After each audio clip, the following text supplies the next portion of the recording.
வணக்கம். தமிழ் ஃபுட் கார்னர்ல இன்னைக்கு ஒரு ஈவினிங் டைம் ஸ்நாக் பார்க்க போறோம். இட்லி மாவு குணுக்கு. இது நல்லா மொறுமொறுப்பா சாஃப்டா சாப்பிட்றதுக்கு ரொம்ப ரொம்ப டேஸ்டா இருக்கும். இப்போ எப்படி பண்றதுன்னு பார்க்கலாம்.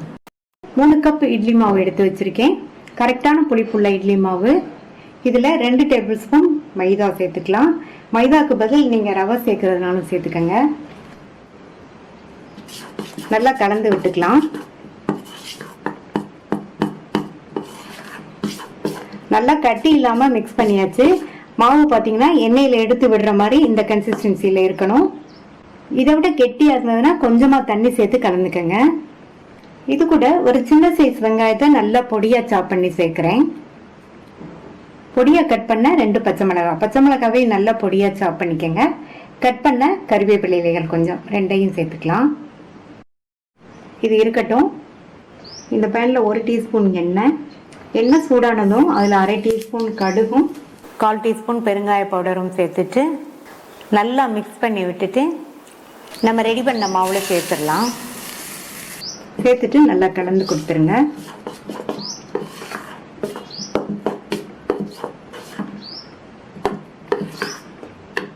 அடுத்து இதில் உப்பு சேர்க்கணும். இட்லி மாவுல உப்பு இருக்கும். நம்ம சேர்த்த வெங்காயம் பச்சை மிளகாய்க்காக கொஞ்சமாக ஒரு 1/4 டீஸ்பூன் மட்டும் உப்பு சேர்க்குறேன். 2 பிஞ்ச் சமையல் சோடா சேர்த்துக்கலாம். நல்லா மறுபடியும் மிக்ஸ் பண்ணி விட்டுறலாம். அவ்வளோதான். மிக்ஸ் பண்ணிட்டு நம்ம எண்ணெயில் ஊற்றி எடுத்துடலாம். மாவு இந்த மாதிரி இருக்கணும். எண்ணெய் சூடாயிடுச்சு. நம்ம ரெடி பண்ணி வச்ச மாவை நல்லா மிக்ஸ் பண்ணிட்டு ஸ்பூனில் எடுத்து கொஞ்சம் கொஞ்சமாக விட்டுறலாம். நீங்கள் எண்ணெயில் சேர்க்கும் போது ஸ்டவ்வை சிம்மில் வச்சுட்டு சேர்த்துக்கோங்க.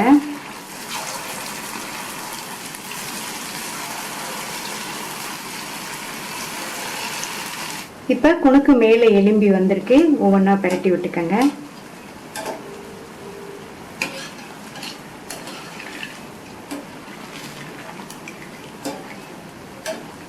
சிம்பிளே வச்சு இந்த மாதிரி பெரட்டி பெரட்டி எடுத்தோம்னா குணுக்கோட கலரும் மாறாமல் இருக்கும். நல்ல வெளியில் மொறுமொறுன்னு இருக்கும்.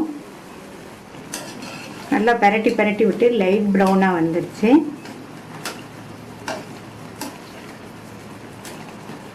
எடுத்துடலாம். நல்லா மொறு மொறுன்னு சுவையான இட்லி மாவு குணுக்கு ரெடி ஆயிடுச்சு.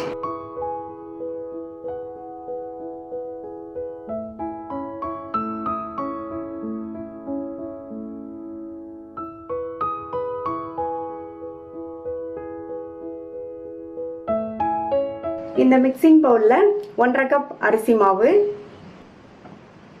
மாவு எடுத்த கப்லயே 1/2 கப் ரவை, அதே கப்லயே 3/4 கப் தயிர். இதுக்கு தேவையான அளவு உப்பு சேர்த்து எல்லாம் நல்லா ஒன்றா மிக்ஸ் ஆகுற மாதிரி கலந்து விட்டுறலாம். ஃபஸ்ட்டு இதில் 3/4 கப் தண்ணி சேர்க்குறேன். தண்ணி சேர்த்து நல்லா ஒன்றா மிக்ஸ் பண்ணி விட்டுக்கலாம். மறுபடியும் இதில் தேவையான அளவு கொஞ்சம் கொஞ்சமாக சேர்த்து ஸ்மூத்தான மாவாக நம்ம கலந்துக்கணும். மாவு இந்த கன்சிஸ்டன்சியில் இருக்குது. மூடி போட்டு 10லேருந்து 15 நிமிஷம் ஊற விட்டுறலாம். இப்போ 15 நிமிஷம் ஆச்சு. மாவு நல்லா ஊறிடுச்சு. நம்ம சேர்த்த ரவையுமே நல்லா ஊறிடுச்சு. இது கூட 1/4 கப் அளவுக்கு நல்லா பொடியாக சாப் பண்ண வெங்காயம், 1/4 கப் துருவின கேரட், பொடியாக கட் பண்ண 2 பச்சை மிளகாய், பொடியாக கட் பண்ண கறிவேப்பிலை இலைகள், 2 டேபிள் ஸ்பூன் அளவுக்கு பொடியாக கட் பண்ண கொத்தமல்லி இலைகள், எல்லாத்தையும் நல்லா ஒன்றா மிக்ஸ் பண்ணி விட்டுறலாம். மாவு பணியாரம் ஊற்றுற அளவுக்கு கரெக்டான கன்சிஸ்டன்சியில் இருக்குது. அடுத்து இது கூட 1/2 டீஸ்பூன் அளவுக்கு ஈனோ பவுடர். இதுக்கு பதில் நீங்கள் சமையல் சோடா இருந்தாலும் சேர்த்துக்கலாம். சேர்த்துட்டு நல்லா ஒரு தடவை மிக்ஸ் பண்ணி விட்டுக்கணும். நம்ம உடனே பணியாரத்தை ஊற்றிடலாம். பணியாரக்கல் போட்டு சூடாயிடுச்சு. ஒவ்வொரு குழியிலையும் கொஞ்சம் கொஞ்சம் எண்ணெய் சேர்த்துக்கலாம். எண்ணெய் சூடாயிடுச்சு. ஒவ்வொரு குழியிலையும் ரெடி பண்ணி வச்ச மாவை எடுத்து ஃபுல்லாக ஊற்றிடாமல் கொஞ்சம் குறைவாக ஊற்றிக்கணும். இப்போ மூடி போட்டு ஸ்டவ்வை சிம்மில் வச்சுருங்க. சிம்மில் வச்சு 2 நிமிஷம் ஆச்சு. மேலே எல்லாம் நல்லா ட்ரை ஆயிடுச்சு. ஒவ்வொரு சைடும் இந்த மாதிரி பெரட்டி போட்டுக்கலாம். ஒவ்வொரு பணியாரத்தையும் இந்த மாதிரி பெரட்டி போட்டுக்கலாம். பணியாரத்தை பரட்டி போட்டுட்டு லைட்டாக மறுபடியும் எல்லா பணியாரத்தையும் சுற்றியும் இந்த மாதிரி கொஞ்சமாக எண்ணெய் விட்டுக்கலாம். பணியாரத்தை பரட்டி போட்டுட்டு மறுபடியும் மூடி போட வேண்டாம், ஓப்பன்லேயே 2 நிமிஷம் இருக்கட்டும். அந்த சைடும் பணியாரம் வெந்துருச்சு, எடுத்துடலாம். சாஃப்டான டேஸ்டான இன்ஸ்டண்ட்டாக பண்ணக்கூடிய அரிசி மாவு பணியாரம் ரெடி.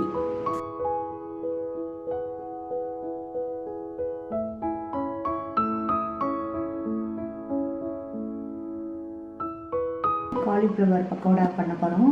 காலிஃப்ளவர் பக்கோடா பண்ணுறதுக்கு ஒரு பெரிய காலிஃப்ளவரை ரொம்ப பெருசாகவும் இல்லாமல் ரொம்ப குட்டியாகவும் இல்லாமல் இந்த மாதிரி மீடியம் சைஸ்க்கு கட் பண்ணி வச்சுருக்கேன்.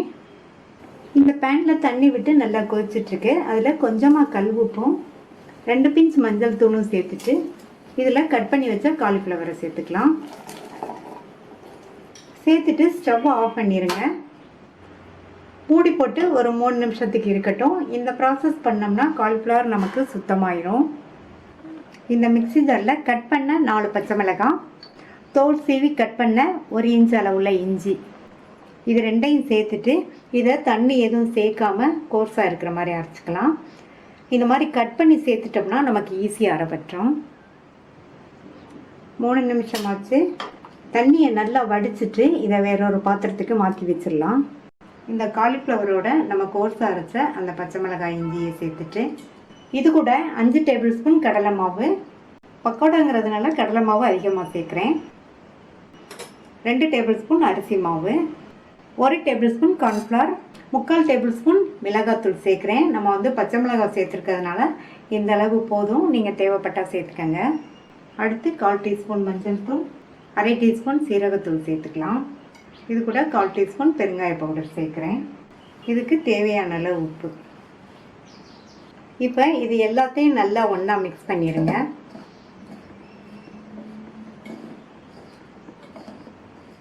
அடியில் உள்ள மாவையெல்லாம் நல்லா இந்த மாதிரி எடுத்து விட்டு நல்லா மிக்ஸ் பண்ணிடுங்க.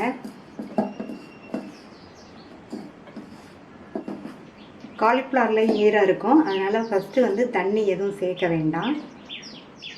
இதில் ஒரு 1/2 டேபிள் ஸ்பூன் மட்டும் தண்ணி தெளிச்சிட்டு மறுபடியும் நல்லா ஒரு தடவை மிக்ஸ் பண்ணி விட்டுறலாம். இப்போ நல்லா மிக்ஸ் பண்ணியாச்சு. நம்ம வந்து 5 டேபிள் ஸ்பூன் கடலை மாவு சேர்த்தோம். இன்னும் 1 டேபிள் ஸ்பூன் கடலை மாவு சேர்த்தோம்னா பக்கோடா போடுறதுக்கு சரியாக இருக்கும். இன்னொரு டேபிள் ஸ்பூன் கடலை மாவு சேர்க்குறேன்.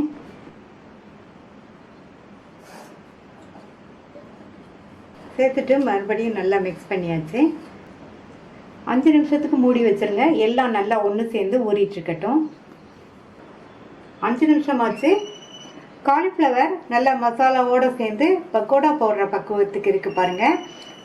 இந்த அளவுக்கு எல்லா பீசஸ்லையும் மாவு வந்து கோட்டாக இருக்கணும். அந்த அளவுக்கு நீங்கள் வந்து மாவு சேர்த்து கலந்து வச்சுக்கோங்க.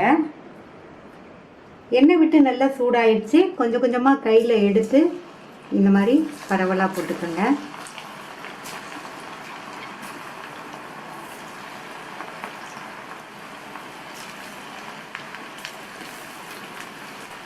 எண்ணெய் நல்லா சூடானதுக்கப்புறமா நம்ம இந்த பீசஸ் எல்லாம் போடும்போது ஸ்டவ்வோட தீயை குறைச்சிட்டு அதுக்கப்புறமா சேர்த்துக்கோங்க.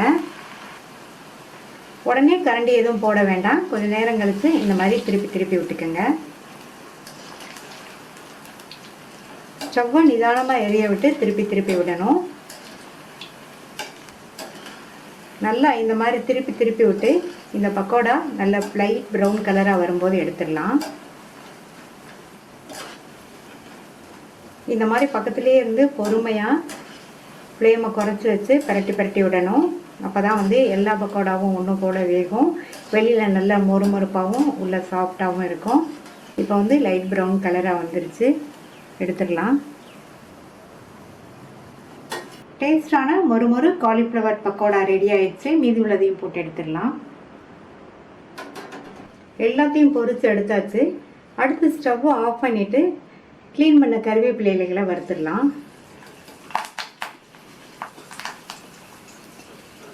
இந்த கருவேப்பிலையை நம்ம வறுத்த இந்த காலிஃப்ளவர் பக்கோடா மேலே சேர்த்துடலாம். அவ்வளவுதான், நல்ல மொறுமொறுன்னு சுவையான காலிஃப்ளவர் பக்கோடா ரெடி ஆயிடுச்சு. ட்ரை பண்ணி பார்த்துட்டு உங்கள் கமெண்ட்ஸை சொல்லுங்கள். தேங்க்யூ.